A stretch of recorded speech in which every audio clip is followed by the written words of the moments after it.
a guy named Darrell wrote, and wanted information about Jesus Camp and everything else, and also mentioned what seems to be my personal mantra with regard to the evil of the Bible, which is the story of the 32,000 virgins. Yeah.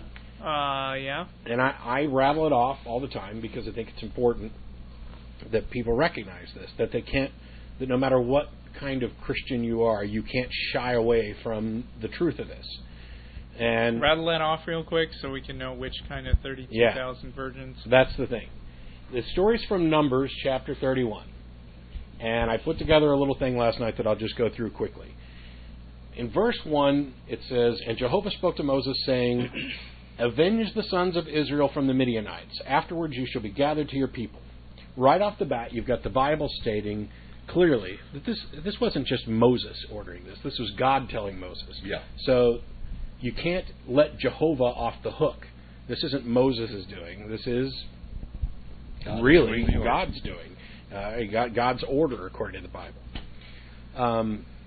I read through this several times last night, even though I know the story well. And I could imagine in my head a fundamentalist preacher preaching a sermon on this particular passage. What ends up happening is that Moses sent out his men, and they completely killed all of the Midianite males. And they brought back captives. All of the women, all the little kids, and all of their money and cattle and sheep and everything else, all of their goods, brought it back to Moses. And Moses was pissed. And he says basically, "Why have you left all the women alive?" And the men didn't have an answer, and Moses is telling them, "Look, we were on strict orders from God to do this. The men had turned their backs on God and deserved to die, but the women are the ones who led them away from God, and they deserve to die. And all of the little boys, because the fathers are carried out upon the sons, they also deserve to die. Right. So take all of them out there, kill all of the women and all the little boys, but keep any young girl who hasn't had sex with a man." So they go out after they've killed off the entire city, town, or whatever, and then they kill all the women and the kids, except for the young virgin girls. And they come back, and it's time to divvy up the spoils. They get divided up among the warriors and the priests and the tribe and everything. And it turns out that there are 32,000 virgin girls. Of those, 32 get turned over to the church, to the temple. Okay. Now, the fundamentalist preacher goes straight along with that and says, it's unfortunate that these men turned their back on the one true God, but they asked for it, and God killed them. The men deserved it, the women deserved it, the little boys deserve it. But isn't it wonderful? Isn't it wonderful, friend, that God in His infinite love and mercy spared all those young girls so that they could grow up in the one true religion, knowing Jehovah and knowing His love? What a crock of shit! To be raped after they just watched all the people they love get killed. There's no way out of this. By the people who are raping them.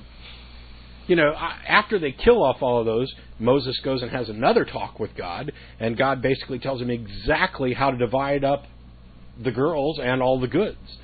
It's as I mentioned last night to this guy, the Christian rationalization for this is one of the most vile, despicable things I've ever heard. And they ignore this, much in the same way that Sodom and Gomorrah got what they had coming to them. You probably don't hear that many sermons about this particular passage. No. I mean, you could come up with a way to rationalize it, but it's not a real touchy-feely, nice sermon to come up with when there are so many other Bible verses to choose from. And how many people would they have had to kill? Well, I did the math. If there are 32,000 young girls, it turns out it was really easy, because in Austin I have the population figures. By about 6. I have the population figures for Austin. Yeah. And currently there are girls ages 0 through 17. I did the math, and in order to come up with 32,000 of them based on Austin population, you'd need 300,000 total population. Could be more than that. I'd bet that in those days you'd only have to go up to like 13. Yeah, maybe 14, 15, by something 14 like that. you're probably having. So we don't really know. But in any case, you could say a good estimate, they'd have to have a total population of about 300,000 or so. Now, That's a lot. In the year 2000, there were only 58 cities in the U.S. that had more than 300,000 total population. Tampa was at the bottom of that list at 58. Wow. With 303,000. So they basically have to wipe out Tampa. Yeah, at circa 2000, Tampa is what they would have had to wipe out in order to end up with 32,000 virgins. Wow. Cool. I mean, that doesn't sound very plausible to me, actually. There's lots of numbers in the Bible that have to be completely wrong. All of the dimensions of Solomon's temple and how much gold and metal and everything went into that. I mean, there's been an enormous population explosion in the last century. I mean, I find it hard to believe that there were cities the size of the Roman Empire had 5 million people in it around 14 AD. Yeah. Okay, fine. We looked at that too. I looked it up because that was one of the things that I was wondering. But the Roman Empire was huge. Oh, all in it's one enormous. city. I mean, it was the whole known world. Spread out all over the place. I'm talking one city with 300,000 people. Right. Here we've got this roving band of murderous barbarians. And this story about the Midianites is specific. It says, hey, we went out and killed and we slaughtered and we made it away with 32,000 young nubile slaves.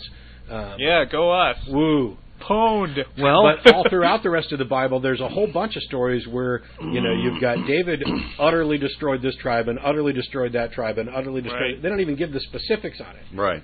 The number of people that were just killed, all at God's instruction.